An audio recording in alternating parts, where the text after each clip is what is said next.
ආයුබෝවන් සුබ දවසක්.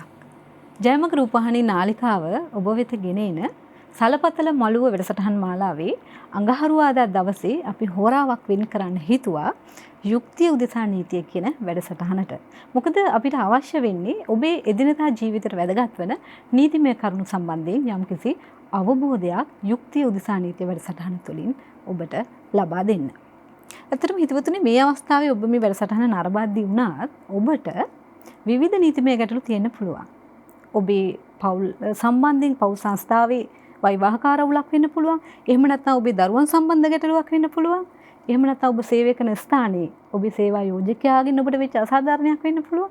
ඔබ මහමග යන විට වෙච්ච රියානතුරක් හින්දා ඔබ යම් පීඩාවකට පත් වෙච්ච පුද්ගලයෙක් වෙන්න පුළුවන්. ඔය වගේ සමාජයේ විවිධ නීතිමය ගැටලු මේ මොහොතේ තියෙනවා.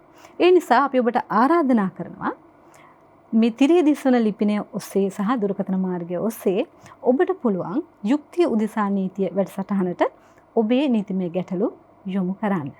එතකොට අපිට පුළුවන් ඔබ ගැටලු යොමු කළොත් ඉදිරි වැඩසටහන් ඔබේ ගැටලු වලට විසඳුම් ලැබෙන ආකාරයට පෙළගස්වා ගන්න.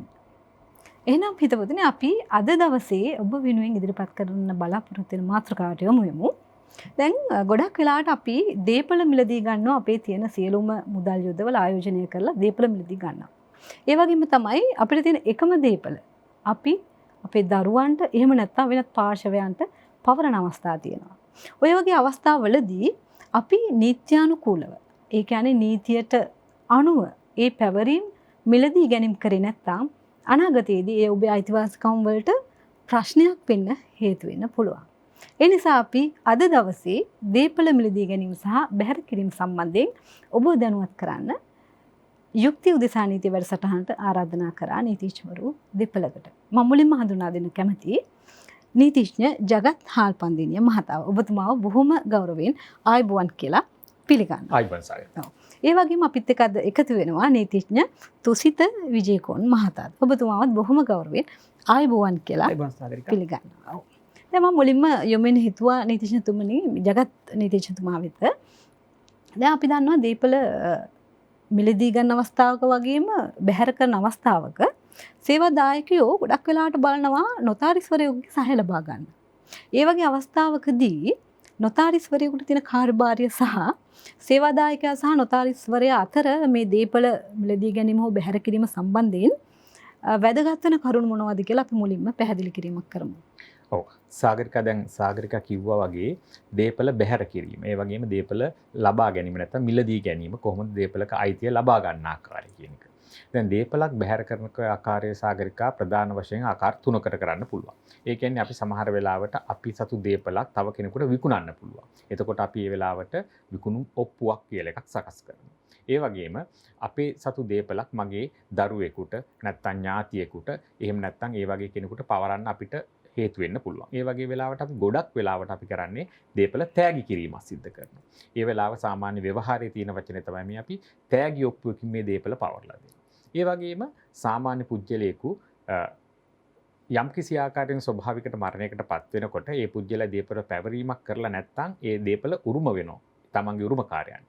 නමුත් අන්නේ උරුම වෙන ආකාරය වෙනස් කරමින් යම්කිසි කෙනෙකුට දීපල තමන් මිය ගියාට පස්සේ උරුම වෙන්න ඕන ආකාරය බැහැර කිරීමක් කරන්න පුළුවන් අන්තිම කැමැති පත්‍රය කියලා ලේඛනයක් තියෙනවා. ඒ කියන්නේ තමන්ගේ මරණයෙන් පස්සේ තමන්ගේ දීපල කාටද උරුම වෙන්න ඕනි කියලා. තමන්ගේ පසු පැවරෙන්න ඕනි කියලා. ඒ වෙලාවට අන්තිම කැමැති පත්‍රය සකස් කරන්න පුළුවන්. දැන් අපි සඳහන් කරපු අර විකුණුම් ඔප්පුවක් සකස් කරනකොට එහෙම නැත්නම් තෑගි ඔප්පුවක් සකස් කරනකොට ඒ වගේම අන්තිම කැමැති පත්‍රයක් සකස් කරනකොට අන්නේ කාර්යවලයේදී බොහෝ වෙලාවට අපි නොතාරිස්වරයෙක්ගේ සහාය ලබා ගන්න සාගරිකා. මේ නොතාරිස්වරයෙක්ගේ සහාය ලබා ගන්න ප්‍රධානම කාරණා කිහිපයක් හේතු වෙනවා.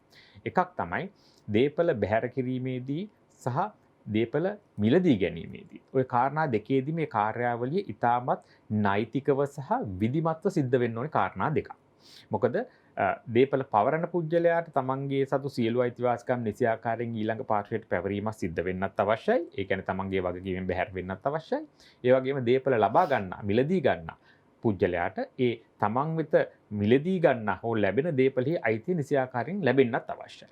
ඒ නිසා ඒ පිළිබඳව නීතිය හඳුනන. ඒ වගේම නීතිය ප්‍රකාරව බලය ලැබිච්ච පුජ්‍යලෙක් තමයි අපි කියන්නේ නොතාරිස්වරයෙක් කියලා. එතකොට අන්න ඒ නිසා ඒ නොතාරිස්වරයෙක්ගේ සහාය ලබා ගැනීම තුලින් අපිට පුළුවන් මේ ක්‍රියාවලිය විධිමත්ව සහ අනාගතයේ ගැටලු පැන නගින්නේ නැති ආකාරයකට විධිමත් කරගන්න සාගරිකා. ඒක තමයි සාමාන්‍ය සරලව සිද්ධාන්තය. නමුත් එතෙන්දි බලන්න ඕනි මේ නොතාරිස්වරයා දන්නවා එතකොට කොහොමද මම මේ විකුණන පුජ්‍යලයාට දීපලෙහි අයිතිය තියෙනවද? ඒ වගේම මේ දීපල මිලදී ගන්න කෙනාට හෝ පැවරෙන කෙනාට කොයි ආකාරයෙන්ද නිසි ආකාරයේ කටයුතු කරන්න කියලා. ඒක තමයි නොතාරිස්වරයාගේ ප්‍රධාන කාර්යය. කාර්ය වෙන්නේ. අපි තව දුරටත් මේ පිළිබඳ විස්තර කතා කරමු ඉදිරියට නීතිඥතුමනි. දැන් ඔබතුමා කිව්වනේ දීපලක් පවරන්න පුළුවන් එක ක්‍රමයක් විකුණුම් ඔප්පුව. අනිත් එක ත්‍යාග ඔප්පුව. ඒ වගේම අන්තිම කැමති පත්‍රයකිනුත් දීපල බැහැර කරන්න පුළුවන් කියලා. මට හිතුණා තුසිත නීතිඥතුමාට යොමු කරන්න ප්‍රශ්නයක්. දැන් ඔය විකුණුම් ඔප්පුව සහ ත්‍යාග ඔප්පුව අතර මොකද තියෙන වෙනස? අපි ඒ ගැන පොඩි පැහැදිලි කිරීමක් කරමු. ඔව් හොඳයි සාගරිකා. දැන් අපේ සමාජයේ තිබෙන ප්‍රධානම ගණදුනුවක් නෙවෙයි දීපල හා සම්බන්ධ ගණදුනු. ඔව්. එතකොට අපි හැමදාමත් අහලා තියෙනවා විකුණුම් කර සහ ත්‍යාග ඔප්පු කියන වචන දෙක. මේකේ අර්ථය තේරුම් ගන්න පුළුවන් තාම සරලව. දැන් යම්කිසි පුද්ගලයෙකුට තමන් ළඟ තිබෙන දීපලක් බැහැර කරන්න අවශ්‍ය නම් විකිණීමක් කරන්න ඕන නම් ඒ විකිණීම කරනකොට විකුණුම් කරයක් තමයි ලියාසහති කරන්න ඕන. ඒක හඳුනගන්න ඉතාම පහසුයි. ඔබ දන්නවා සාමාන්‍ය දීපලක් විකුණනකොට යම් මුදලක් තිබෙනවා.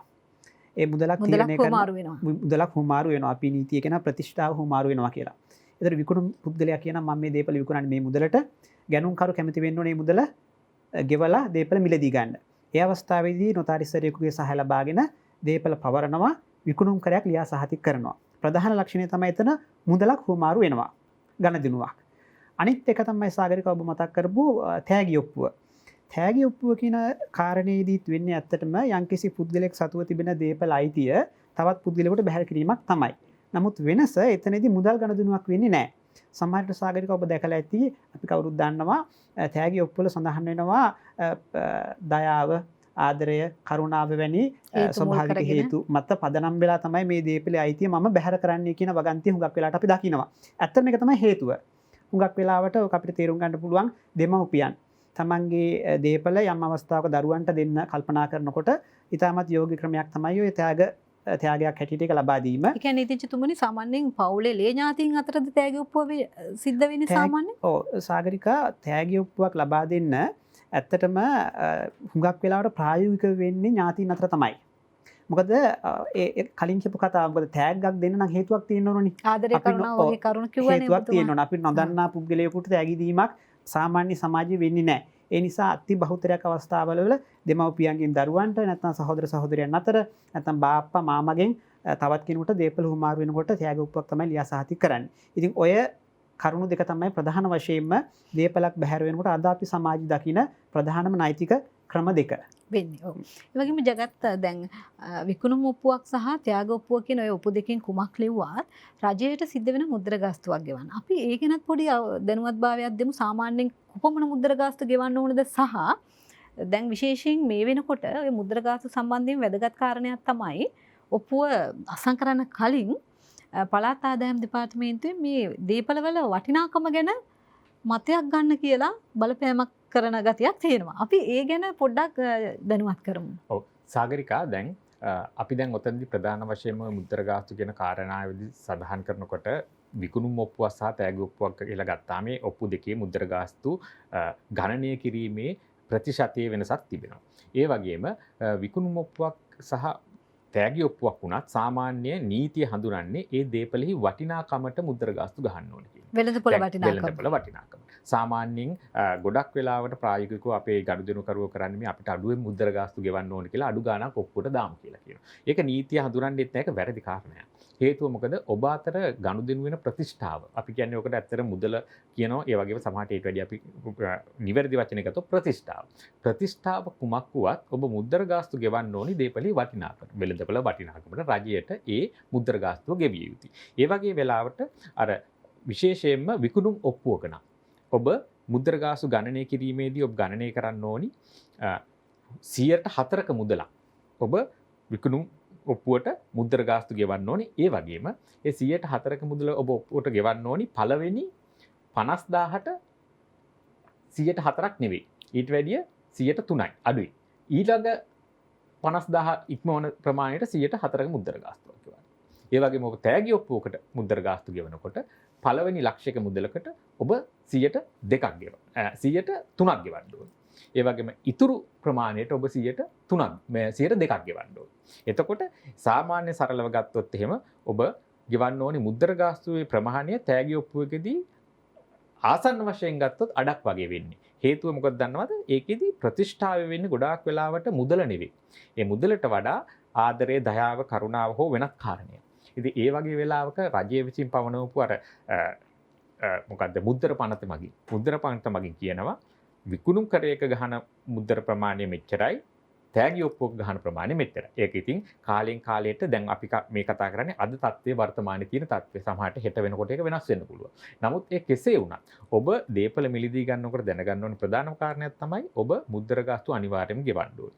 ඒ වගේම ඔබ මුද්දර ගාස්තු ගෙවනකොට දීපලෙහි වෙළඳපොළ වටිනාකමට මුද්දර ගාස්තු ගෙවන්නට ඕනේ. ඒ වගේම ඔබ සඳහන් කළා පළාත් ආදායම් දෙපාර්තමේන්තුව පිළිබඳ. දැන් වර්තමානයේ බස්නාහිර පළාතේ තියෙනවා පළාත් ආදායම් දෙපාර්තමේන්තුව. එතනට ගියාට පස්සේ අපි ඔප්පුවක් ලියලා සහතික කරන්න කලින් අපිට පුළුවන් අපි කලින් ඔප්පුවේ පිටපතක්, ඒ වගේම අපේ පිඹුරේ පිටපතක් අපි මිලදී ගැනීමේදී සටහන් කරන්න නැත්නම් ලියා සහතික කරන්න හදන ඔප්පුවේහි කෙටුම්පතක් එක බාර දුන්නාම එහි ඉන්නවා වැලුවේෂන් ඔෆිසර්ස්ලා. ඒ කියන්නේ අපි කියනවා තක්සේරුකරු.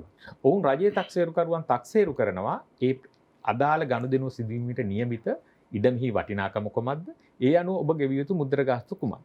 ඒ කරන්න ප්‍රධානම හේතුවක් වෙන්නේ දැන් වර්තමානයේ ගොඩක් තැන්වල අර දීපල ගනුදෙනු කිරීමේදී ජනතාව විසින් සිද්ධ කරන්න උත්සාහ කරන යම් අකටයුතුකම්. ඒ කියන්නේ රජයට අවිය යුතු මුද්දර ගාස්තුව අඩුවෙන් ගෙවන්න හදන නිසා. හැබැයි ඔබ දැනගත යුතු අනිත් කාරණය තමයි ඔබ යම් කිසි ආකාරයෙන් ඔබේ ගනුදෙනුවේදී ඔබ නිසි ආකාරයෙන් මුද්දර ගාස්තු ගෙවලා නැහැ කියලා කිසියම් අවස්ථාවක ඒ පිළිබඳව සැකයක් ජනිත වෙනවා නම් ඔබට ඒ සම්බන්ධයෙන් ඔබව නැවත දඬනීය වශයෙන් දඩමුදලක් එක්ක ඔබට මුද්දල ගාස්තු අතිවිශාල ප්‍රමාණයක් ගෙවන්න සිද්ධ වෙනවා ඒ පිළිබඳව දැනගත්තොත්. හැබැයි ඒ තත්ත්වය උදා වෙන්නේ නැහැ. මොකද අර මුල් අවස්ථාවේ ඔබ පැහැදිලි ලෙසම ඒ අදාළ වැලුවේෂන් එක අරගෙන ඒ මුදලට මුද්දර ගාස්තු ගෙවලා ඒ පළාත් ආදායම් දෙපාර්තමේන්තුවෙන් ඒ පිළිබඳව සහතිකය ලැබලා තියෙනවා නම් ඔබට කියන්න පුළුවන් මම පළාත් ආදායම් දෙපාර්තමේන්තුවේ ලබා දීපු නිශ්චිත මුද්දර ගාස්තු ගෙවලා තමයි කරලා තියෙන්නේ කියලා.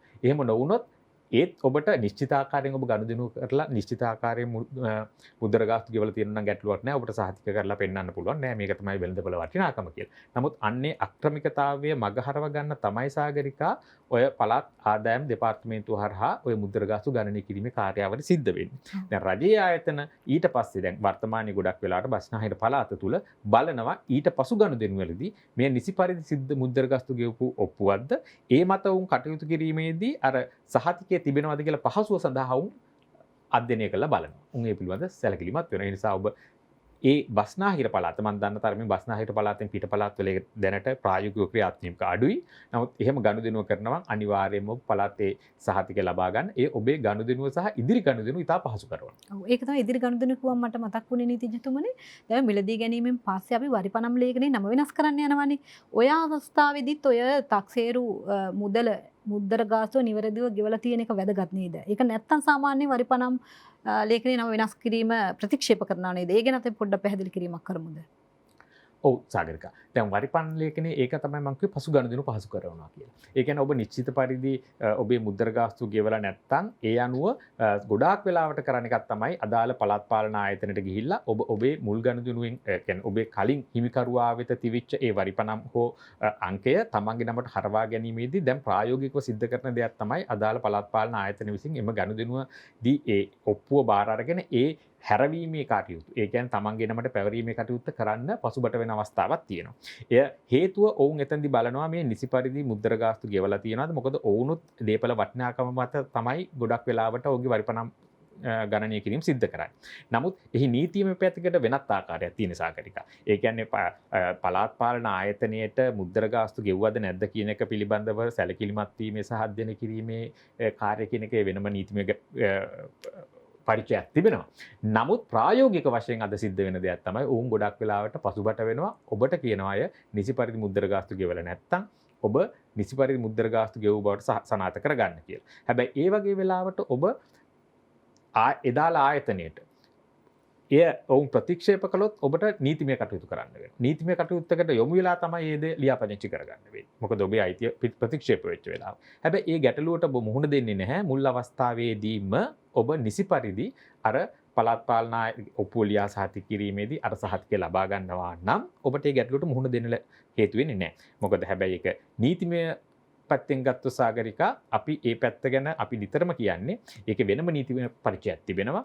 හැබැයි ඒ වගේ ප්‍රායෝගික දුෂ්කරතාවලින් මිදෙන්න ඔබට පුළුවන් ඔබ නිසි පරිදි අර ආකාරයෙන් පළාත් ආදායම් දෙපාර්තමේන්තුවේ ඒ සහතිකය ලබා ගන්නවා. ඔව්.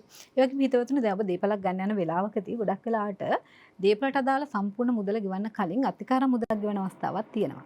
ඒ වගේ අවස්ථාවක ඔබ අත්තිකාරම් මුදල දෙන්න කලින් දීපල පිළිබඳව සැලකිල්ලට ගත යුතු කරුණු පිළිබඳවත් අපි කතා කරන්න බලාපොරොත්තු වෙනවා. මේ විරාමයෙන් පස්සේ නැවත හමු වෙමු. හිතවතුනි අපි යුක්ති උදෙසා නීතිය තුළින් කතා කරමින් හිටියේ දීපල මිලදී ගැනීම සහ බැහැර කිරීමට අදාළ වන නීතිමය තත්ත්වය පිළිබඳව. දැන් නීතිඥතුමනි අපි අවසාන අවස්ථාවේ කතා කරමින් සිටියේ අපි යම්කිසි දීපලක් මිලදී ගනිද්දී සම්පූර්ණ මුදල ගෙවන්න කලින් අතිකාරම් මුදලක් දීලා මේ දීපල අපි වෙනුවෙන් වෙන් කරගන්න උත්සාහ ගන්නවා. ඒ වගේ පියවරකට හරි යන්න නම් අපි මොනවද ඉඩම මිලදී ගනිද්දී සැලකීමට ගන්න ඕනේ කරුණු? දැන් දීපලක් අපි මිලදී ගන්න කලින් සැලකිලිමත් යුතු කරුණු කීපයක් තිබෙනවා. ප්‍රධාන වශයෙන්ම තමන් මිලදී ගන්න දීපල සම්බන්ධයෙන් සොයා බලන්නට ඕන. ඒ වගේම දීපල පවරන පුද්ගලයෙක් ඉන්නවනේ. පෙර අයිතිකරු. ඒ අයිතිකරු සම්බන්ධයෙන් සොයලා බලන්න ඕන. ඒ කියන්නේ පෙර අයිතිකරුට දීපලට අයිතියක් තියනවද කියන කාරණේ අපි තහවුරු කර ගන්නට ඕන. මේක සරලව කිව්වොත් කරන්න පුළුවන් ප්‍රායෝගික විදිහ තමයි සාමාන්‍යයෙන් අපි දන්නවා දීපලක් මිලදී ගන්නකොට අපි එක්ක දැන්වීමක් මගින් නැතිනම් වෙනත් පුද්ගලයෙක් මගින් තමයි දීපලක් සම්බන්ධයෙන් අපිට ආරංචි එන්නේ. අවට පස්සේ අපි හඳුනා ගන්නවා කවුද දීපල අයිතිකරු කියලා.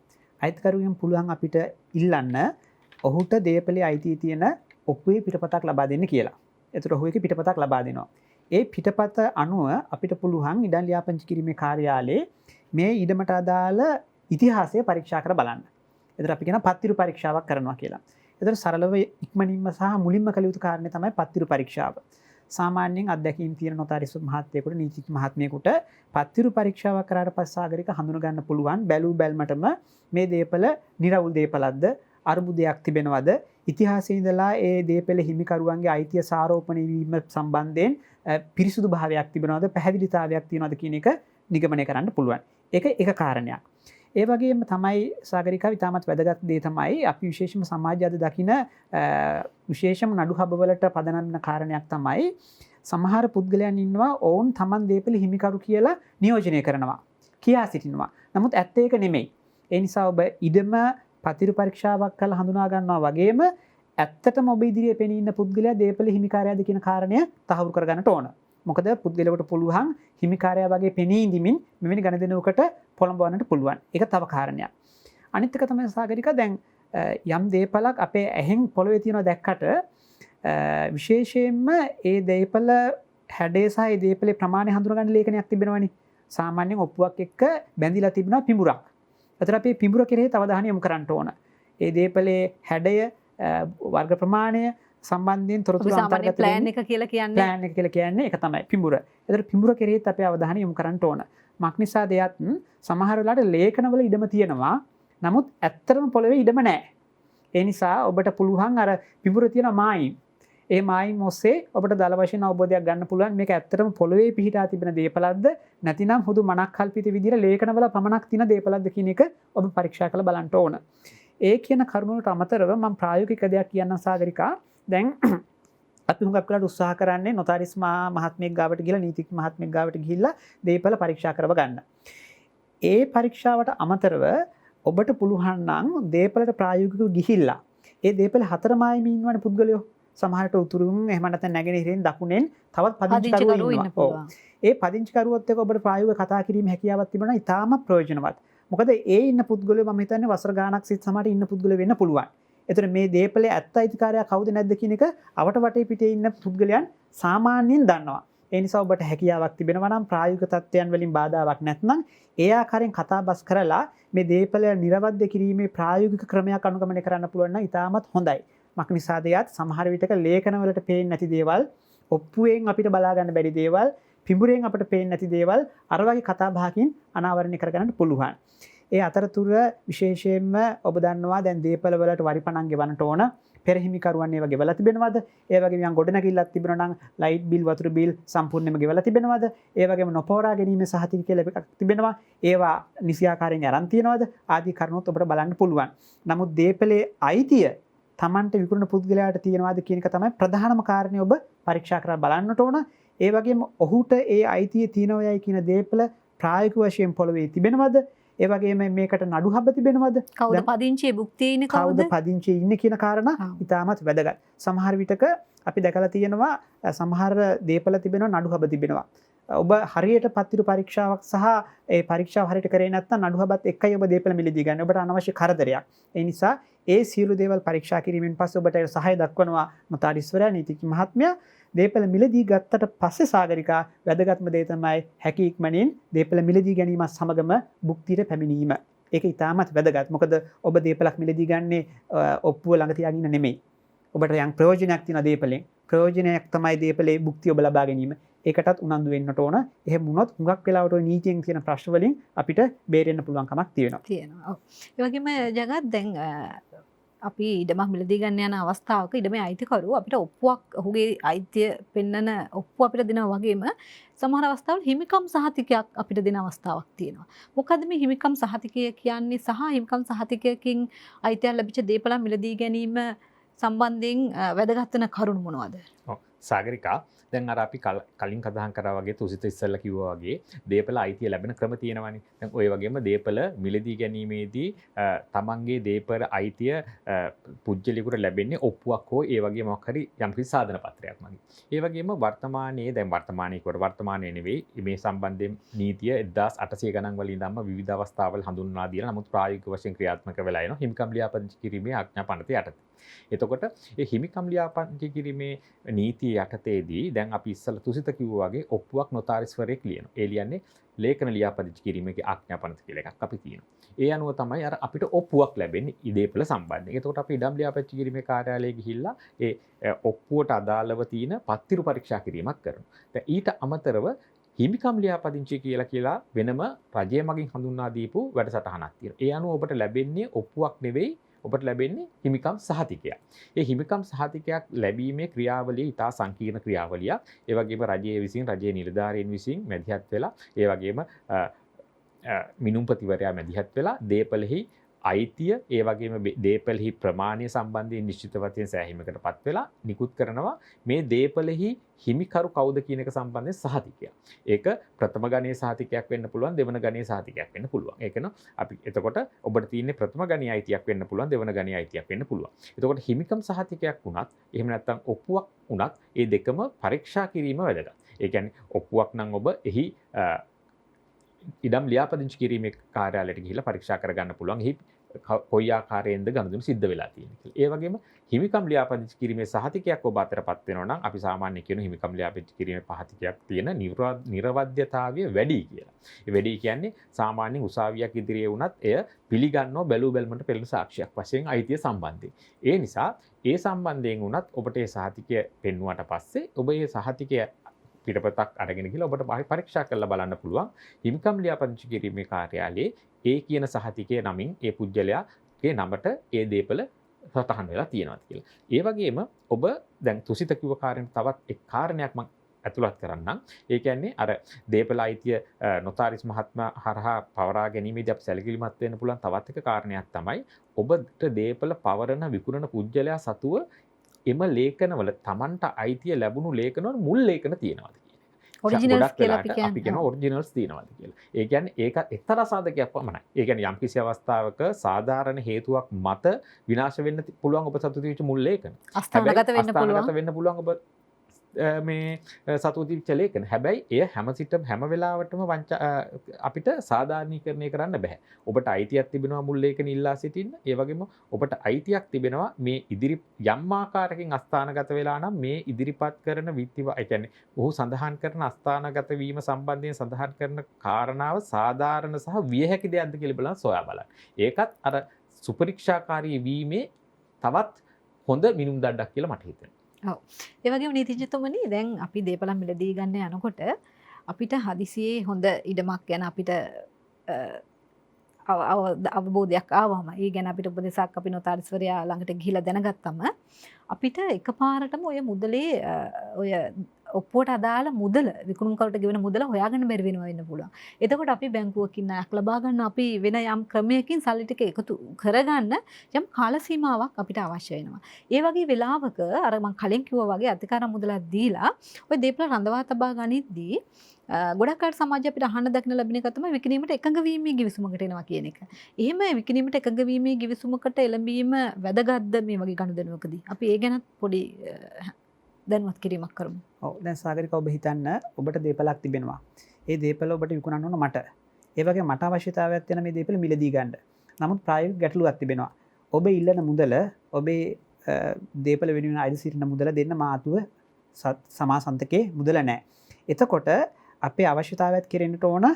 හැබැයි නීතිමය වශයෙන් මේකට යම්කිසි ආරක්ෂාවක් ලැබෙන්න ඕන අපේ ගණදෙනුවට. අන්න වෙන අවස්ථාවක තමයි ඔබ කියපු ඔය ලේඛනය එන්නේ. විශේෂම අපි නීතියේ හඳුනා ගන්නවා විකිණීමට එකඟ වීමේ ගිවිසුම කියලා. ඒ ගිවිසුමක් අපි නීති විසින් පිළිගන්න සරලව සාගරිකයේ ගිවිසුම මගින් වෙන්නේ දේපලේ හිමිකරු අයිතිකරු ඒ ගිවිසුමට අත්සන් කිරීමත් එක්කම ඔහු පොරොන්දු වෙනවා ඒ දේපලේ තියෙන කොන්දේසි වලට යටත්ව විශේෂයෙන්ම වැදගත්ම කොන්දේසිය තමයි දේපලේ මුදල ප්‍රතිෂ්ඨාව. ඒ ප්‍රතිෂ්ඨාව සහ ඒ ලේඛනය තුල අන්තර්ගත වෙනවා කොපමණ කාලයක් ඇතුළත මේ මුදල ගෙවී යුතුද කියන කාරණය. අන්න එම කොන්දේසි වලට යටත්ව දේපල මා මිලදී ගන්නවා කියන එක තමයි ওই විකිණීමට එකඟ වීමේ ගිවිසුමක තියෙන ප්‍රධාන අන්තර්ගතය. එතකොට ඒ ගිවිසුම බලාත්මක වෙලා තියෙන තාක්කල් ඔබට හැකියාවක් නැහැ මේ දේපල වෙන කෙනෙකුට විකුණන්න. එහෙම ඒ දේපල වෙන කෙනෙකුට බැහැර කිරීමක් කළොත් මට පුළුවන් ඔබට විරුද්ධව ඒ සම්බන්ධයෙන් නීතිමය ක්‍රියාමාර්ග ගන්න. ඒතර ඇත්තටම ඔය විකිණීමට එකඟ වීමේ ගිවිසුමක් සඳහා විකුණුම්කරු සහ ගැනුම්කරු එකඟ වෙන්නට ඕන. දෙන්නට මේ ගණදුනුව කරන්න ඕන. නමුත් මුදල් ප්‍රශ්නයක් තිබෙනවා හෝ වෙන යම් ගැටලුවක් තිබෙනවා. ඒ නිසා අපිට මේක ටික කාලයක් කාලයක් ගන්නට ඕන මේ ගණදුනුව සම්පූර්ණ කරගන්න. ඒක නීතියානුකූලව සිද්ධ කරන්න පුළුවන් ලේඛනය තමයි විකිණීමට එකක වීමේ ගිවිසුම කියලා කියන්නේ. ඉතින් ඇත්තටම අර වගේ ප්‍රායෝගික ගැටලුවක් නිසා ඔබට දේපල මිලදී ගන්න බැරි නම් එවැනි ගණදුනකට ගියාම කිසිම ප්‍රශ්නයක් නැහැ. ඒක කරන්න පුළුවන් දෙයක් නීතිය පිළිගන්න ලේඛනයක්. ඔව්. ඒ වගේම නීතිඥතුමනි දැන් අපි ඊඩමක් ගැන සෑහීමකටපත් වෙලා අපි මුදලත් එකතු කරගෙන ඔප්පු ලියන අවස්ථාවේදී නොතාරිස්වරයා ගාව කොහොමද ඒ කටයුත්ත සිද්ධ වෙන්නේ? දැන් සාගරිකා දැන් අර තුසිත නිවැරදි ලෙසම කිව්වා වගේ ඔබ ඉඩම් මිලදී ගන්නවා ගිහිල්ලා එකපාරටම සල්ලි ගෙවලා මිලදී ගන්නවා වෙන්නත් පුළුවන්. නැත්නම් ඔබ කලින් විකිණීමට එකඟ වීමේ ගිවිසුමකට ඇවිල්ලා ඊට පස්සේ දෙවනුව විකුණුම් ඔප්පුව සකසනවා වෙන්නත් පුළුවන්. එතනදී මම චූටි උරපූර්ණයක් කරන්න තුසිත. ඒ කියන්නේ දැන් විකිණීමට එකඟ වීමේ ගිවිසුම කියන කාරණේදී අපි නිතරම අපි බලනවා මේ මිනිස්සු ගොඩක් වෙලාවට අපි කවුරු හරි ගිහිල්ලා අපි දෙන්න අඳුරනවානේ. අපි දෙන්න අඳුරන නිසා අපි දෙන්න ගිවිසුමක් ගහලා මම ඔයාට විකුණනවා. මම මෙච්චර මුදලක් අද දෙනවා. ඊටු මුදල තව දවසකින් දෙනවා කියලා ගිවිසුමක් ගහනවා. නිකන් ලේඛනයක් විතරක් අසං කරා. හැබැයි අන්න එතනදී අපි ටිකක් පරීක්ෂණ වෙන්න ඕනි කාරණයක් තියෙනවා. මොකද දැන් අපි මේ කටයුතු කරන්නේ දේපල සම්බන්ධයෙන්, කියන්නේ නිශ්චල දේපල සම්බන්ධයෙන්. ඒතකොට නිශ්චල දේපලයක් සම්බන්ධයෙන් අපි ගන්න මුදල් පුජ්‍යලයාගේ මුදලේ සුරක්ෂිතභාවය වගේම ඒ පුජ්‍යලයා තමන්ගේ අභිප්‍රාය වෙන්නේ අභිමතාර්ථය වෙන්නේ කොයි වෙලාවක හරි එම දේපල මිලදී ගන්න. එතකොට ඒ සඳහා කැප වෙනවා. ඒ සඳහා මුදල් හොයා ගන්න. ඒ අනුව ඒ අවසානයේ ඔහුට ඒ මුදල යම් කිසි ආකාරයෙන් ලබා ගැනීමට සුරක්ෂිතයක් වගේම ඔහුගේ අවශ්‍යතාවය වෙන දේපල නැවත ලබා ගැනීම, කියන්නේ දේපල මිලදී ගැනීම එසේ මිෂ්ට කරව ගන්නට අවශ්‍ය නම් ඔබ අනිවාර්යයෙන්ම කළ යුතු දෙයක් තමයි ඒක අර නොතාරිස්වරයෙක් ඉස්සරහා ලියලා සහතික කරපු ගිවිසුමක් නිසි පරිදි ලියලා ඒක ලියාපදිංචි කරන ගිවිසුමකටම යන්නට ඕනේ. එහෙම වුණොත් තමයි ඔබට පුළුවන් වෙන්නේ යම් කිසි ආකාරයෙන් කිසියම් පාර්ශවයක් විසින් මේ ගිවිසුම කඩ කරපු අවස්ථාවක ගිවිසුමේ සඳහන් කොන්දේසි එසේම ඉටු කරවා ගන්න. ඒ කියන්නේ ඔබට නැවත දේපල ඔබට යම් කිසි ආකාරයෙන් ඔබ යම් කිසි ප්‍රතිෂ්ඨාවෙන් කොටසක් ගෙවලා තියෙනවා නම් ප්‍රතිෂ්ඨාවේ ඉතුරු මුදල ගෙවලා නැවත මගේ වෙත දේපල පවරලා දෙන්න කියලා ඉල්ලා සිටීමේ අයිතිවාසිකම ලැබෙන්නේ ඒ වෙලාවට. යම් කිසි ආකාරයෙන් ඔහු ප්‍රතික්ෂේප කළොත් ඔබට අධිකරණයට ගිහිල්ලා ඊතුරු මුදල තැන්පත් කරලා දේපල මට පවරන්න කියලා ඉල්ලා සිටීමේ අයිතිය ලැබෙන්නේ අර නොතාරිස්වරයෙක් ලියා සහතික කරපු නිසි පරිදි ලියාපදිංචි කරපු විකිණීමට එකඟ වීමේ ගිවිසුමක් මත තමයි. දැන් ওই විකිණීමට එකඟ වීමේ ගිවිසුමක් මත හෝ අවසානයේ දේපල මිලදී ගන්නවා හෝ නැත්නම් කෙලින් හෝ ගිහිල්ලා අපි දේපල මිලදී ගන්නවා නම් සාගරික අපිට එතනදී ඇත්තටම තුසිත කිව්වා වගේ නොතාරිස්වරයෙක්ගේ සහාය ලබා ගන්න වෙනවා. ඒ නොතාරිස්වරයා ගාවට ගියාට පස්සේ අපි විශේෂයෙන්ම සැලකිලිමත් වෙන්න ඕනි මේ නොතාරිස්වරයා දේපල පිළිබඳව අයිතිය පිළිබඳව හොයලා බලලා අපිට සැලකිලිමත් වෙලා ඒ පිළිබඳ සහතිකයක් ලැබලා තියෙනවා. දැන් තුසිත කිව්ව සියලුම දේවල් කාරණා සම්පූර්ණ කරලා තියෙනවා. ඒ වගේ මේ වෙලාවට සාක්ෂිකාරයෝ දෙන්නෙක් රැගෙන යන්නත් බලන්න ඕනේ. ඒ විශේෂයෙන් මේ සාක්ෂිකාරයෝ දෙන්න ගොඩක් වෙලාවට විකුණුම් ගිවිසුමකදී නම් ඒ විකුණන දේපල විකුණන පුජ්‍යලයාව හඳුනන සාක්ෂිකාරය දෙන්නෙක් වෙන්න ඕනේ. එහෙම නැත්නම් අඩුම තරමේ නොතාරිස් මහත්මයා විකුණන පුජ්‍යලයාව හඳුනන්නට ඕනේ. අපි ඒ පිළිබඳව සැලකිලිමත් වෙන්න ඕනේ ඔන්න කියන කාරණා. එතකොට ඒ ආකාරයට අපි මුදල් ගෙවන්නේ කුමන ආකාරයෙන්ද? අපි ගෙවන්නේ අපි සමහරලාට කියනවා බැංකු චෙක් පතක් වගේ මුදල් ගෙවනවා වෙන්න පුළුවන්. එහෙම නැත්නම් සාමාන්‍ය මුදල් ගෙවනවා වෙන්න පුළුවන්. අන්නේ මොන දේ වුණත් අපි ඒ ගෙවන මුදල නිසි ආකාරයෙන් ගෙවපු බවට සටහනක් නොතාරිස්වරයාගේ සටහන් කරන්නට ඕනේ. සාගරිකා එතකොට දැන් අපි දැන් කිව්වා වගේ ඒ නොතාරිස්වරයා ඒ ආකාරයට නිසි ආකාරයෙන් අදාළ ගනුදෙනු කියන්නේ ඉඩම විකුණන පුජ්‍යලයාගේ අස්සන ලබා ගත්තට පස්සේ එහෙම නැත්නම් අපි තෑගි ඔප්පුවක් නම් ඊට වඩා ක්‍රියාවලිය පොඩ්ඩක් වෙනස් තෑගි ලැබුම් කරුගෙත් අස්සන ලබා ගත්තට පස්සේ අපි එතෙන්දී අර විකුණුම් ඔප්පුවකදී විශේෂයෙන් සැලකිලිමත් වෙන්න ඕනේ කාරණයක් තමයි දැන් වර්තමාන කොහොමත් නොතාරිස්වරයාගේ වගකීමක් තමයි තමන් ඉදිරියේ මුදල් ගනුදෙනු වුණාද නැද්ද කියන කතන්දරේ එහි ඔප්පුවේ සටහන් කිරීම. හැබැයි ඊට අමතරව පාර්ශ්වයන්ට සැලකිලිමත් වෙන්න පුළුවන් වගකීමක් තියෙනවා. තමන්ට එතනින් එහාට ඔබට ගිහිල්ලා තමන්ගේ ගනුදෙනු සම්බන්ධයෙන් සුරක්ෂිතයක් ලබා ගන්නට පුළුවන්. ඔබට ඉතින් පහසුවෙන් කරන්නට පුළුවන්. ඔබගේ ගාව මුදල් තියෙනවා නම් ඔබට බැංකුව අනකරයක් ලබා ගන්න පුළුවන්. බැංකස් චෙක් එකක් ගන්න පුළුවන්. අදාළ විකුණුම් කරුගේ නමට. එතකොට බැංකුව සුරක්ෂිතභාවයක් ලබා දෙනවා මේ මුදල් ගනුදෙනු සම්බන්ධයෙන්. ඒ ගනුදෙනු සිද්ධ වෙන අවස්ථාවේදී ඔබට පුළුවන් එය විකුණුම් කරුට ලබා දීලා එහි පිටපතක් ඔබට තියාගන්න පුළුවන්. එතකොට එම මුදල සැබවින්ම ඔබ ගෙවූ බවට එයත් සුරක්ෂිතයක්. කිසිම අවස්ථාවක ඔබට ප්‍රතික්ෂේප කරන්නට බෑ. අන්න ඒ ආකාරයට නිසි ආකාරයට තමන්ගේ ඔප්පුව නොතාරිස්වරයා ඉදිරියේ ලියා සාතික කරාට පස්සේ තමන්ට විකුණු පුජ්‍යලයාගේ ලේඛන තිබෙනවා නම් මුල් ලේඛන ඒ මුල් ලේඛන ලබාගෙන තමන්ගේ සන්තකයට අරගෙන එම මොහොතේම එම අවස්ථාවක කිසිදු ප්‍රමාදයකින් තොරව තමන්ගේ දේපලෙහි භුක්තිය ලබා ගැනීම කියන කාරණේ. දැන් ඕක ඔයිට වැඩි චුට්ටක් වෙනස් වෙනවා සාගරික. දැන් අපි හිතමු ඔබ දේපල මිලදී ගන්නේ බැංකු ණයක් වාගේ ඒ කියන්නේ බැංකුවට දේපල උගස් කරලා ලබා ගන්න වෙලාවක පොඩ්ඩක් වෙනස් වෙනවා. මොකද ඒ අවස්ථාවේදී ඔබ දේපල මිලදී ගැනීමේ ඔප්පුව ලියා සහතික කරන අවස්ථාවේදීම දේපල බැංකුවකට උගස් කිරීමක් කරනවා. ඒ වගේ වෙලාවට අර මුල් ලේඛන සියල්ලම බැංකුව සන්තකයට ගන්නවා. ඔබට ලැබෙන්නේ නැහැ ලේඛන. ඔබගේ ඔප්පුවත් බැංකුව සන්තකයට ගන්නවා. ඒක සාමාන්‍ය ක්‍රියාපටිපටි. හැබැයි ඒ සියල්ල කරත් ඔබ භුක්තිය කියන කාරණේ පිළිබඳ තුසිත ඉතා නිවැරදිම කිව්වා වගේම භුක්තිය කියන එක ලබා ගැනීම ඉතාමත්ම වැදගත් සහ ඉතාමත්ම කළ යුතු කාරණයක්. ඒ වගේම අපිට තියෙන ගැටලුවක් තමයි ඔය තෑගි ඔප්පුවක් ලිව්වට පස්සේ ඒක අවලංගු කරන්න පුළුවන්ද? එහෙම නැත්නම් තෑගි ඔප්පුවක ජීවිත භුක්තිය රඳවගෙන ඉන්න කෙනෙකුට පසු අවස්ථාවකදී තෑගි ඔප්පුව අවලංගු කිරීම සම්බන්ධයෙන් ඒ වගේම තමයි ජීවිත භුක්තිය තියාගෙන ගොඩක් වෙලාට අපි දකිනවා ඔය දෙමව්පියෝ එහෙම දරුවන්ට තෑගි දෙන අවස්ථාවන්. ඒ කියන්නේ මේ දෙමව්පියන්ට වැටිලා ඉන්න තියෙන එකම නිවස වෙන්න පුළුවන්. ඒක දරුවන්ට දෙන අවස්ථාවවලදී සමහර ජීවිත භුක්තිය තියාගෙන දෙනවා, සමහර වෙලාවට ජීවිත භුක්තිය නැතුව සම්පූර්ණ පැවරීමක් කරනවා. දැන් ඒ වගේ අවස්ථාවක පසු අවස්ථාවක මේ දෙමාපියන්ට හැකියාවක් තියෙනවද? එහෙම නැත්නම් තෑග්ගක් දෙන තෑගි දීමනාකරුට හැකියාවක් තියෙනවද මෙන්න තෑගි අවලංගු කරන්න? ඔව් සාගරිකා, දැන් අපි අද සාකච්ඡාව ආරම්භ කර අවස්ථාවේදීම කිව්වා ප්‍රධාන ඔප්පු වර්ග දෙකක් නේ අපි මුලින් සාකච්ඡා කරා. විකුණුම් කර සහ තෑගි ඔප්පු. තෑගි ඔප්පුවක් දෙන්නේ අපි මුලින් කිව්වා ආදරය, කරුණාව වගේ දේවල් මත. හුඟක් වෙලාවට දෙමාපියෝ දරුවන්ට දීපල දෙන්නේ තෑගි ඔප්පුවක් මගින්. එතකොට සාගරිකා, ඔය තෑගි ඔප්පුව තුල තියෙනවා දෙමව්පියන් හරි තෑග්ග දෙන කෙනා ඒ දේපල ලබා දෙන්නේ තෑග්ග දෙන්නේ නැවත අවලංගු කරන්න පුළුවන් කියන කොන්දේසිය ඇතුව. එහෙම නැත්නම් කිසි ලෙසකින්වත් අවලංගු කළ නොහැක කියලා වගන්තියක් ඇතුළත් කරලා පැවරීම කරන්න පුළුවන්. ඕක තමයි ඔය තෑගි ඔප්පුවක තියෙන ප්‍රධාන වෙනස්කම් දෙක. එයින් සාගරිකා, මම මුලින්ම කිව්වොත් එහෙම යම්කිසි විදිහකින් තෑග්ග නැවත අවලංගු කළ හැකය කියන කොන්දේසිය එම ලේඛනයේ තිබෙනවා නම් තෑගි දුන්නත් පසු අවස්ථාවක ඔහුට තවත් ඒ ආකාරයෙන් ඔප්පුවක් සකස් කිරීමෙන් ඒ තෑග්ග අවලංගු කිරීමේ හැකියාව තිබෙනවා. අධිකරණයේ මැදිහත් වීමක් එහිලා අවශ්‍ය වන්නේ නැහැ. මම මේ සාමාන්‍ය තත්ත්වය විස්තර කරන්නේ.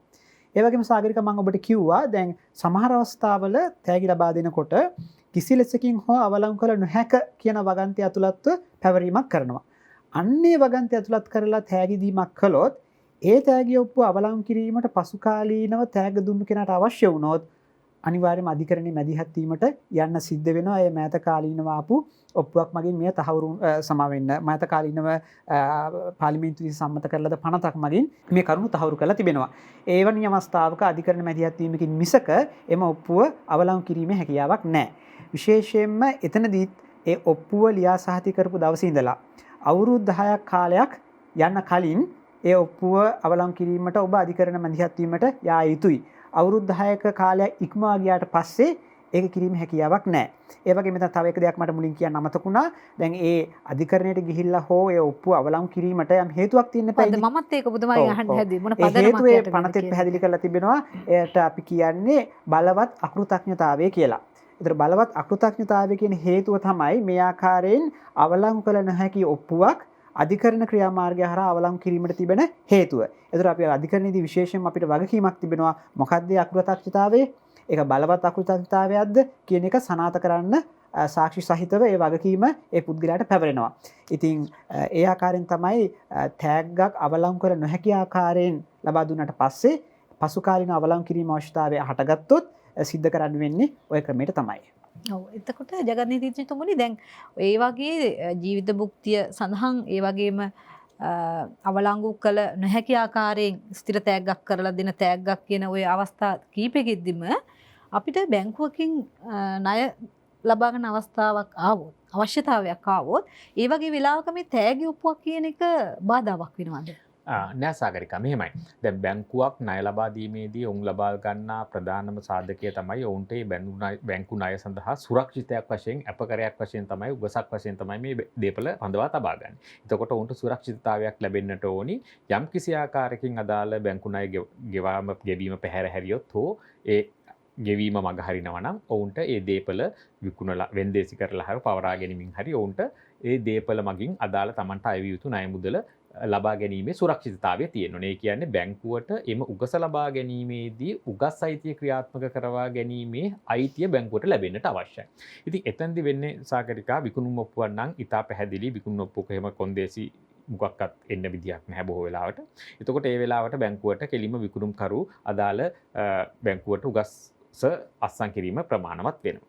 ඒ වගේම තවත් අවස්ථාවක් තමයි දැන් ඔබ කිව්වේ තෑගි ඔප්පුවකට. දැන් තෑගි ඔප්පුවකට આવොත් ඔබට හිතෙනවා නම් දැන් එහි තියෙනවා නම් ජීවිත භුක්තියට යටත් කරලා තිබෙනවා. ඒ වගේ වෙලාවට බැංකුවක් ගොඩක් වෙලාවට කරන්නේ ජීවිත භුක්තිය කියන්නේ අර ප්‍රධාන අයිතිය තෑගි ලැබුම්කරුට ලැබුණට ඒ දේපල ජීවිත කාලය තුර භුක්ති විඳීමේ අයිතිය තියෙන්නේ ඒ තෑග්ග ලබා දීපු පුජ්‍යලයට හෝ වෙනත් පුජ්‍යලයකට ලබා දීලා තියෙනවා. අන්නේ ජීවිත භුක්තිය ලබාගත් පුජ්‍යලයාත් බැංකුව සමග කිවිසුමකට එළඹෙනවා. බැංකුව සමග උගස අත්සන් කරන අවස්ථාවේදී කිවිසුමකට එළවෙනවා. යම් කිසි ආකාරයකින් අර බැංකු ණය ලබාගත් හෝ පැහැර ඒ බැඳීමට ලක්වන පුජ්‍යලයා පැහැර හැරීමක් කළපු අවස්ථාවක බැංකුවේ අයිතිය ක්‍රියාත්මක කරවා ගැනීමේදී ඒ ජීවිත භුක්තිලාභියාත් ඒ බැංකුවේ අයිතියට ගරු කරමින් ඒ අයිතිය මත ඔහුගේ එම අයිතියත් අවසන් කරමින් කටයුතු කිරීම බැංකුවට අයිතිය තිබෙනවා කියන ගිවිසුමට ඔහුත් එළඹෙනවා. අන්න එහෙම එළඹෙන අවස්ථාවක බැංකුවට එක ගැටලුවක් වෙන්නේ නැහැ. මොකද එතකොට බැංකුවට තමන්ගේ ණය පිළිබඳ සුරක්ෂිතතාවය සඳහා ඒ තමන්ගේ උගස් අයිති ක්‍රියාත්මක කරවා ගැනීමේ සුරක්ෂිතතාවය ලබා ගැනීමට ගැටලුවක් වෙන්නේ නැහැ. ඒ වගේම මම අර කවුද තුසිත කිව්වා වගේ මිතාපත් නිවැරදිව දැන් ඒක තෑගි ඔප්පුවකදී අර නැවත පසු කාලයක අවලංගු කිරීමට හැකියාව ලැබෙනවා කියන තත්ත්වයේ නිසා යම්කම් මැලිවීම් දක්නට ලැබෙනවා. හැබැයි ඒ වගේ වෙලාවට බැංකු ගොඩක් වෙලාවට කරන දෙයක් තමයි තෑග්ග දීපු පුජ්‍යලයාටත් අර කියන විදිහේ සුරක්ෂිතතාවයක් ලැබෙන ආකාරයට ඔහු සාක්ෂිකරුවෙක් වශයෙන් හෝ එහෙම නැත්නම් ඔහුගෙන් යම්කිසි ආකාරයක ගිවිසුමට එළඹීම සඳහා කටයුතු කරනවා. ඔහු යම්කිසි ආකාරයේ එවන් දෙයකට ඉදිරියේදී පෙළඹෙන්නේ නැහැ කියලා. මොකද අන්න ඒක තමයි ප්‍රධානම කාරණය. ඔව් ඒ වගේම නීතිඥතුමනි දැන් තෑගි ඔප්පුවක ජීවිත භුක්තිය විතරක් තියෙන කෙනෙකුට මොනවද තියෙන අයිතිවාසිකම්? ඔව් සාගරිකා දැන් අපි උදාහරණයක් වශයෙන් කිව්වොත් අපි මුලින්මුත් කිව්වා තෑගි ඔප්පුවක් දෙන්නේ හුඟක් වෙලාවට පවුලේ සමාජිකයන් අතර විශේෂයෙන්ම දෙමව්පියන් දරුවන්ට. එවැනි අවස්ථාවක දෙමව්පියන් කල්පනා කරනවා මේ දේපල තමන්ගේ දරුවන්ට දීම යුතුකමක්. ඒක නීති අනුකූල සිද්ධ කරන්න ඕන. නමුත් දේපල දුන්නට දේපල දෙන අය ජීවිතුන් අතර ඉන්නවනේ. ඔව්. එයාට ඉන්න තැනක් තියෙන්න ඕන. එයා සමහරක ජීවිත කාලේ හරි හම්බ කරගත්ත එකම දේපල වෙන්න පුළුවන්. ඒතකොට ඒකට යම්කිසි නීතිමය පිළිසරණක් ලැබෙන්නට ඕන. අන්න ඒක තමයි ওই නීතියද කියන්නේ ජීවිත භුක්තිය තියාගෙන දේපල පැවරීමක් කරනවා කියලා. ඒතර ඇත්තටම දේපලේ අයිතිය පැවරිලා අවසන්. නමුත් ඒ දේපල පැවරීමත් සමග අපි මුලින් සාකච්ඡා කරන්නේ භුක්තිය ලබා ගන්න පුළුවන් කියලා ගැනුම්කරුට. ඔව්. එහෙම නැත්නම් දේපල ලබන පුද්ගලයාට භුක්තිය ලබා ගන්න පුළුවන්. නමුත් ජීවිත භුක්තිය තබාගෙන දේපල පැවරීමක් කරාට පස්සේ ගැනුම් දේපල ලබන පුද්ගලයාට භුක්තිය ලබා ගන්නට බෑ. භුක්තිය ලබා ගන්න පුළුවන් දෙන කෙනාගේ කැමැත්ත උඩ. නමුත් දෙන කෙනාට පුළුවන් තමන්ගේ මරණයෙන් අවසන් වන තුරු ඒ දේපලේ භුක්තිය රැඳීම සහ දේපල භුක්ති විඳීමේ අයිතිය ඔහු රඳවා තබා ගන්න. ඒක තමයි භුක්තිය රඳවා තබාගෙන දේපලක් බැහැර කිරීමේ ක්‍රමය මම හිතනවා වැහුවේ. ඔව් ඒකෙන් තමයි මම ඇහුවේ. ඒ වගේම ජගත් දැන් තුසිත පැහැදිලි කරා වගේ ඔය ජීවිත භුක්තිකරුට තියෙන අයිතිවාසිකම් වලට අයත් වෙනවද? ඔය තෑගි දෙන ලද දේපල තව කෙනෙකුට බදු දෙන්න. ඒ වගේම ජීවිත භුක්තිකරුට කැමති විදියට ඒක කළමනාකරණය කරන්න ඒ වගේ අයිතිවාසිකම් හිමි වෙනවද? ඔව්. සාගරිකා දැන් ඔය ඔතනදී අපි කතා කරේ භුක්තිය අයිතිය. භුක්තිය අයිතිය කොහොම භුක්තිය විවිධාකාරයෙන් ලබන්න පුළුවන්. ඒ කියන්නේ භුක්තිය තමන් කෙලින්ම ඍජුව භුක්ති විඳින්නත් පුළුවන්. තවත් කෙනෙකුට තමන්ගේ භුක්තිය තවත් කෙනෙක් හරහා ලබා ගන්නත් පුළුවන්. ක්‍රියාත්මක කරව ගන්නත් පුළුවන්. එතකොට මේ භුක්තිය අයිතිය කියන එක තමන්ට අවශ්‍ය නම් වෙන කෙනෙකුට බදු දීලා එහි එන බදු ආයතන ලබා ගැනීම. ඒ වගේම බදු දේපල. ඒ කියන්නේ තමන් ජීවිත භුක්ති හිමි දේපලට හානියක් නොකර. ඒ කියන්නේ දේපල අපිට පවර්ලා තියෙන අයිතිය වෙන කෙනුණා ඒ අයිතිය පැවරිච්ච කෙනාගේ අයිතියට හානියක් නොවන ආකාරයට තමන්ට බදු දෙන්න, පුලියට දෙන්න, ඒ පිළිබඳ ආදායමක් ලබා ගන්න. ඒ ඕනම දෙයක් කරලා භුක්ති විඳීමේ හැකියාව ඔහුට තියෙනවා තමන්ගේ ජීවිත භුක්තිය පවතින තාක්කල්. ඒ කියන්නේ තෑගි ඔප්පුව දෙනකොට එහි ජීවිත භුක්තිය කිසියම් කෙනෙකුට යටත් කරලා තියෙනවා නම් ඒ ජීවිත භුක්තිය හිමි පුජ්‍යලයාට පුළුවන් ඒ ජීවිත භුක්තිය හිමි තාක් කාලයකට ඔහුගේ මරණය හෝ ඔහු ඒ අතාරින තාක්කල් ඔහුට පුළුවන් එය තමන් ක්‍රිසිසේ භුක්ති විඳින්න. ඒ වගේම තමන්ට ලැබිච්ච ජීවිත භුක්තිය තව කෙනෙකුට පවරන්න පුළුවන්ද? එහෙම කරන්න බෑ සාගරිකා. ඒක ජීවිත භුක්තිය කියන්නේ යම්කිසි සීමා සහිත අයිතිවාසිකමක්. ඒ භුක්තිය දෙන්නේ අර කලින් තෑග්ග දෙන පුද්ගලයා. එතකොට තෑග්ග ජීවිත භුක්තිය ලබාගත් පුද්ගලයාට හැකියාවක් නැහැ තමන්ට ලබා දී ජීවිත භුක්තිය තවත් කෙනෙකුට තෑග්ග දෙන්න. එහෙම කරන්න පුළුවන්කමක්. ඒ වගේම නීතිඥතුමුනි දැන් ත්‍යාගයේ ඔප්පුවෙන් දීපල ලැබුම්කරු තෑගි ලැබුම්කරුට හැකියාවක් තියෙනවද? අර ජීවිත භුක්තිය හිමිතැනැත්තාගේ ජීවිත භුක්තියට යටත්ව යම් පැවරීමක් කරන්න. එතකොට ඒ පුජ්‍යලයාගේ දැන් දේපල තෑගි ඔප්පුවකින් ලබා දුන්න කියන සාගරිකා දේපලෙහි ලැබෙන අයිතිහි අඩුවක් නැහැ. සාමාන්‍යයෙන් ලංකාවේ සරල මම මේ කතා කරන්නේ පොදු නීතිය යටතේ. පොදු නීතිය යටතේ දේපලක තෑගි ඔප්පුවකින් ලැබුණත් විකුණුම් කරේක ලැබුණත් ලැබෙන අවසාන අයිතිය සමානයි. නමුත් අර ඔබ කිව්වා වගේ ජීවිත භුක්තිය කියන්නේ කිසියම් කොන්දේසියකට යටත්ව දාලා තියෙනවා. එතකොට ඒ කොන්දේසියට යටත්ව ඔහුට පැවරීම කරන්නට පුළුවන්. ඒ වෙලාවට ගොඩාක් වෙලාවට අපි කරන්නේ කොන්දේසියට යටත් පුජ්‍යලයාටත් ඒ පිළිබඳව දැනුවත් කිරීමෙන් තුලින් අපිට ලබා ගන්න පුළුවන් අපි කරන ගනුදෙනුවේ පාරදර්ශීභාවය. ඒ කියන්නේ අපි මේ කරන ගනුදෙනුව ඉතාමත් පාරදර්ශීයි. ඒ වගේම කිසියම් ආකාරයේ වංචාවක් හෝ කිසියම් කෙනෙකුගේ අයිතිය යටපත් කිරීමට කරන දෙයක් නෙවෙයි කියන එක එතකොට ඔබ ඒ දේපල පැවරුවත් ඔබට හැකියාවක් නැහැ අර භුක්තිලාභියාගේ භුක්තියේ අයිතියට හානි කරන්න. ඔබ කුමනාකාරයෙන් එහි භුක්තිය සඳහන් නොකර පැවරුවා වුණත් ඒ භුක්තිලාභියාගේ අයිතිය ඔහු භුක්තිය අත්හැර නැවතිනම් ඔහුගේ අයිතිය ඒ ආකාරයෙන්ම පවතින. නීතිඥතුමනි තව අපිට බොහොම කෙටි වෙලාවයි තියෙන්නේ වැඩසටහන අවසන් කරන්න. අපි අවසාන වශයෙන් ටිකක් සංක්ෂිප්ත වශයෙන් අපි මේ පැහැදිලි කිරීමක් කරමු. ඇත්තටම දැන් අපි අද කතා කරේ දීපල මිලදී ගැනීම සහ බැහැර කිරීම සම්බන්ධයෙන් වැදගත් වෙන නීති තත්ත්වයනේ. ඔය හැම ඉඩකඩම් සම්බන්ධ ගනුදෙනුවකදීම නොතාරිස්වරයෙකු බොහෝ විට සම්බන්ධ වෙනවා. ඇත්තටම බහුල වශයෙන් සම්බන්ධ වෙනවා. ඇයි එහෙම නොතාරිස්වරයෙකු විශේෂයෙන්ම දීපලට සම්බන්ධ වෙන්නේ? ඔව්. සාගරිකා දැන් අද අපි කතා කරේ සාමාන්‍ය පොදුවේ සරලව රටේ තියෙන සාමාන්‍ය නීති තත්ත්වය. ඒ කියන්නේ පොදුවේ බහුතරයකට බලපාන නීති තත්ත්වය. ඊට අමතරව අපි ගත්තාම ලංකාව ගත්තොත් සාගරිකා වෙන ප්‍රාදේශීය නීති ඒ වගේම සුවිශේෂ නීති තියෙනවා. ඒ පුජ්‍යලයා විශේෂයෙන්ම බැලුවොත් තේසලාමී කියලා විශේෂ නීති වර්ගයක් තියෙනවා. එතකොට මුස්ලිම් ජනතාව සම්බන්ධයෙන් අදාළ වෙන වෙනම මුස්ලිම් නීතියක් තියෙනවා. ඒ වගේම උඩරැටියන් සම්බන්ධයෙන් අදාළ වෙන වෙනම කන්ද උඩරට නීතිය කියලා එකක් තියෙනවා. ඒ වගේම ඊට අමතරව සුවිශේෂී නීතිමය තත්ත්වයන් තියෙනවා. උදාහරණයක් ගත්තොත් එහෙම අපි ඔබ ගොවිපලක් මිලදී ගන්නකොට සමහරලාට ඔබේ දේපලෙහි අඳ ගොවියෙක් ඉන්න පුළුවන්. එතකොට ඒ අඳ ගොවිභාවය පිළිබඳව අදාළ වෙන නීති තත්ත්වයක් තියෙනවා. එතකොට ඔබ යම්කිසි දේපලක් මිලදී ගැනීමක්, බදු ගැනීමක් හෝ යම්කිසි ගනුදෙනුවකට එළවෙනකොට ඒ දේපල විහාරයකට හෝ පන්සලකට හෝ පූජා භූමියකට අයිති දෙයක් වෙන්න පුළුවන්. එතකොට විහාරා දේවාල ගම්පනට අදාළ වෙනවා. ඒ වගේම එහි අයිතිය තියෙන පිළිබඳ බෞද්ධ කටයුතු කොමසාරිස්වරයාට, එහෙම නැත්නම් කිසියම් විහාරයකට, නැත්නම් කිසියම් දේවාලයකට අයිති වෙන්නට පුළුවන්. ඒ වගේම අපි බැලුවොත් එහෙම උඩරට නීතිය යටතේ පාලන වෙන පුජ්‍යලයකගේ දේපලයක් නම් එහි තෑගි අයිතිය පිළිබඳව සුවිශේෂී නීති තත්ත්වයක් තියෙනවා. ඒ වගේම අපි මුස්ලිම් ජනතාව සම්බන්ධයෙන් ගත්තාම ඔවුන්ගේ දේපල බැහැර කිරීමේදී තෑගුවපු සම්බන්ධයෙන් සුවිශේෂී තත්ත්වයන් තිබෙනවා. ඒ වගේම තේසවලාමී නීතියේදී තේසවලාමී නීතිය අනුව දේපල පැවරීමේදී සුවිශේෂී ක්‍රමයන් අනුගමනය කරන්න ඕනේ. එතකොට මේක සංකීර්ණ ක්‍රියාවලියක් සාගරික. එතකොට මේ සංකීර්ණ ක්‍රියාවලියේදී අපි සාමාන්‍ය ජනතාවකෙන් නීතිය නොදැන සිටීම සමාවට කරුණක් නොවේ කිව්වට අපි ප්‍රායෝගිකව දන්න දෙයක් තමයි සාමාන්‍යයෙන් පුජ්‍යලයකට මේ සියලු සංකීර්ණ නීති තත්ත්වයන් පිළිබඳ සුවිශේෂී දැනුමක් ලබා ගන්නට බෑ.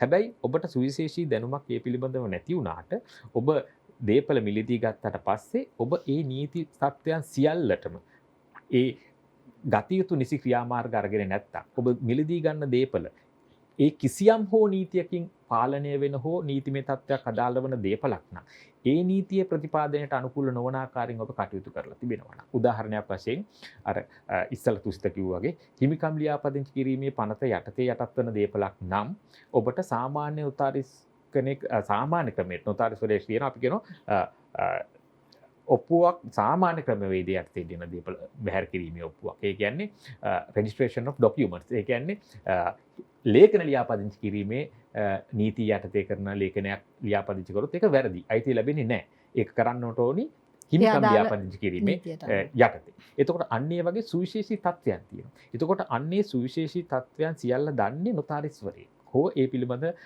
දැනුමක් තියෙන පුජ්‍යලයෙක්. එතකොට කොහොමත් ඔබ දේපල මිලදී ගන්නවා නම් ඔබට නොතාරිස්වරයෙක් කරා ඒ දේපල ඒ ඉන්ස්ට්‍රුමන්ට් එකේ නැත්නම් ඒ ලේඛනය සකසා ගැනීම සිද්ධ කරන්න ඕනි. එතෙන්දී නොතාරිස්වරයා ඒ පිළිබඳව ඉතා සුවිශේෂීව මේ සියලු නීති තත්ත්වයන් පිළිබඳව හොයලා බලලා ඒ වගේ අවස්ථානුගතව කොහොමද අපි මේ අදාළ මගේ සේවාදායකයාට නිසි අයිතියක් ලැබෙන ආකාරයෙන් මේ කටයුත්ත කරලා දෙන්න කියන එක පිළිබඳ අවබෝධයක් තියෙන පුජ්‍යලෙ.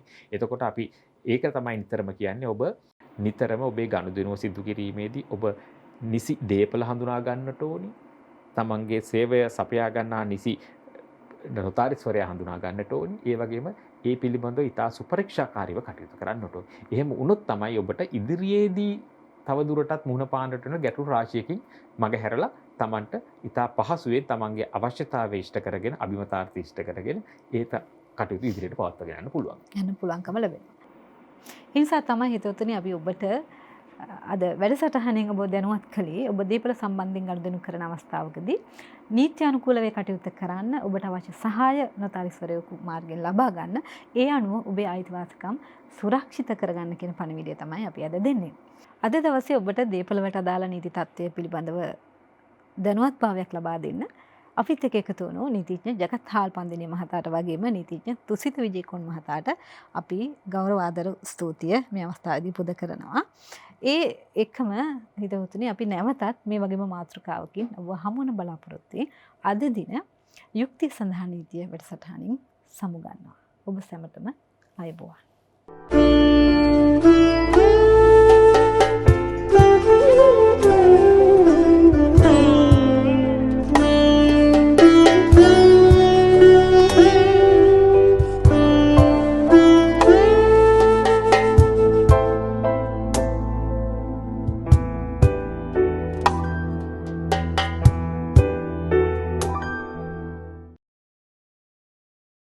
මෙවැනි වටිනා වැඩසටහන් නැරඹීමට ජයමග TV YouTube නාලිකාව සබස්ක්‍රයිබ් කර සීනුව ලකුණ ක්ලික් කරන්න.